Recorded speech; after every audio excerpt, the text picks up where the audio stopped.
नमस्कार साथियों, आज की बात डॉक्टर आलोक यादव के साथ सच पे नजर पे आपका पुनः स्वागत है।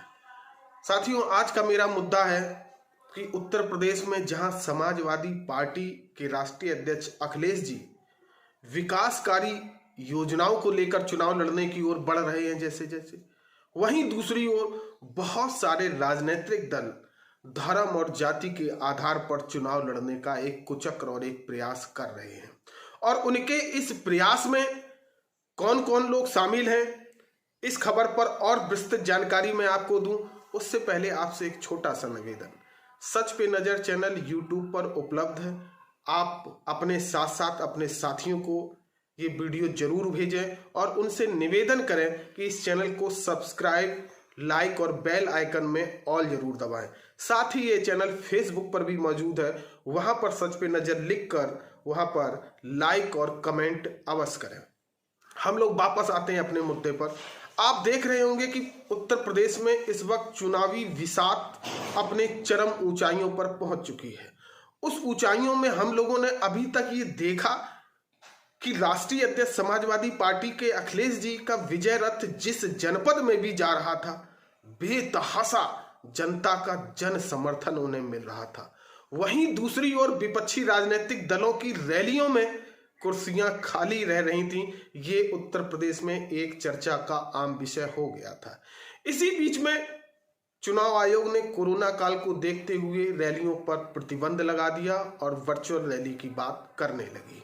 ये वो दौर था जिस दौर में विपक्षी राजनीतिक दलों ने एक नया प्रोपोगंडा बनाया, और नया प्रोपोगंडा जो धर्म और जात की चाशनी में डूबा हुआ था और सोशल मीडिया के जरिए वो उत्तर प्रदेश की आम जनता के इनबॉक्स में पहुंचा दिया गया है। एक स्क्रीनशॉट में आप देखिएगा ये मैसेज अखिलेश जी के विरुद्ध दुष्प्रचार करने का एक प्रयास किया जा रहा है, जिसमें लिखा है कि उन्होंने कहा है कि मेरी सरकार बनने के बाद पश्चिमी यूपी में और पूर्वांचल में 2000 से ज्यादा मस्जिदों का मैं निर्माण करूंगा, अयोध्या के निर्माण कार्य को मैं रोक दूंगा।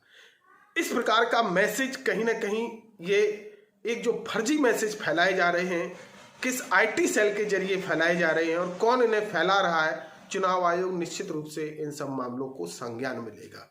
वहीं दूसरी तरफ जो गोदी मीडिया भारत का है, जो राष्ट्रीय चैनल है, उनका एक डिबेट आप देखिएगा न्यूज 18 पर।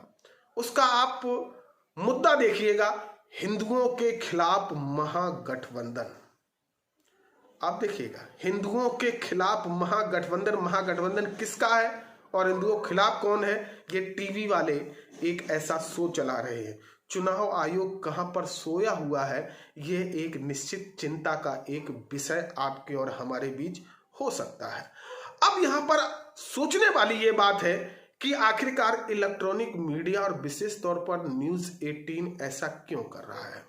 जब आप इसकी पड़ताल करेंगे तो गूगल में जाके आप सर्च करिएगा न्यूज 18 चैनल ऑनर कौन है, इसका मालिक कौन है। स्क्रीनशॉट में देखिएगा तो जवाब कुछ इस तरीके से आएगा कि इसका ऑनर रिलायंस इंडस्ट्रीज के मुकेश अंबानी जी इसके ऑनर है। अब आप ये सोचेंगे कि मुकेश अंबानी जी क्या इस चैनल की आमदनी से इतने बड़े उद्योगपति बन गए, तो इसका जवाब होगा बिल्कुल नहीं बन गए हैं। लेकिन अधिकांश चैनलों पे आप देखेंगे कि ऐसे उद्योगपतियों ने कब्जा कर रखा है और वो टॉपिक ये निर्धारित करते हैं हर एक चुनाव में कि किस चुनाव में क्या टॉपिक रहेगा और किसके आधार पर किसकी सरकार बनाने का प्रयास किया जाना चाहिए। अर्थात ये चैनल पूंजीवाद के विस्तारक होते हैं। पूंजीवाद इनकी बातों को जो मानने के लिए तैयार हो जाता है उसके लिए ये काम करना प्रारंभ कर देते हैं। अर्थात सीधे सीधे या कहा जाए कि ये सरकारें बनाने और बिगाड़ने का एक प्रयास होता है। अब हम दूसरी तरफ देखें कि पिछले कार्यकाल में सपा के राष्ट्रीय अध्यक्ष अखिलेश जी ने सबसे बेहतरीन काम करके दिखाया।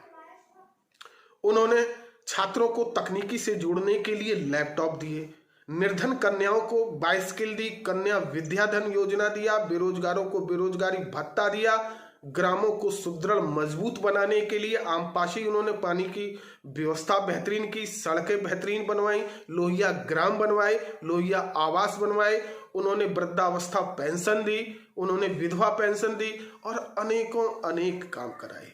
लेकिन इस सरकार जो 5 साल की नाकामयाबी की सरकार रही। इस सरकार में आपने कोरोना काल में अपने लोगों को बीच सड़क पर बिना ऑक्सीजन के तड़पते देखा। गंगा मैया के घाट पर हजारों लाखों लाशों को बेनाम रूप से आपने जलते हुए देखा। आपने बेरोजगार नवयुवकों को सड़कों पर पिटते हुए देखा। आपने प्राइवेट टीचरों को, कोचिंग जो संचालक थे उनको आपने पिटते हुए आपने देखा। किसानों को खालिस्तानी कहते हुए आपने देखा। किसानों की आय को जो डबल कह के आए थे, आज 5 किलो यूरिया और डीएपी उस बोरी से निकाल देगी, वो आपने देखा। आपने महंगाई का चरम ऊंचाई आपने देखी। आपने उत्तर प्रदेश का सत्यानाश चिकित्सा की व्यवस्था में देखा। ये सब कुछ मैं नहीं कह रहा हूं, आप नीति आयोग के आंकड़े कह रहे हैं, बहुत सारे सर्वेक्षण कह रहे हैं। तो इन बातों पर आप ध्यान ना दे पाए, इसके लिए धर्म और जाति की चाशनी इस गोदी मीडिया के द्वारा, सोशल मीडिया के द्वारा आपके मोबाइल तक पहुंचाई जा रही है।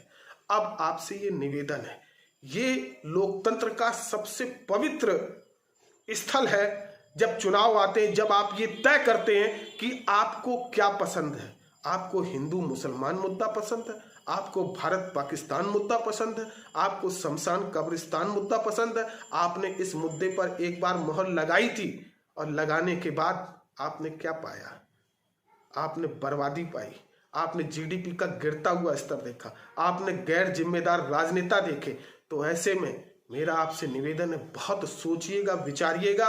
इन धर्म के, जाति के जो राजनेता मुद्दा आपको लड़ाने और भिड़ाने का प्रयास कर रहे हैं, इनसे दूर रहकर जिसके पास लक्ष्य है, जिसके पास उम्मीद है, जिसके पास योजना है, ऐसे समाजवादी पार्टी के शिक्षित और काम करने के प्रति योग्यता रखने वाले अखिलेश जी के प्रति साइकिल, उनके चुनाव चिन्ह को जरूर ध्यान रखिएगा और मुंह तोड़ जवाब दीजिएगा ऐसे लोगों को जो आपको धर्म की चाशनी चटाकर पुनः एक बार अपनी असफलताओं को छिपाने का प्रयास कर रहे हैं। इसी के साथ मैं आपसे विदा लेता हूं।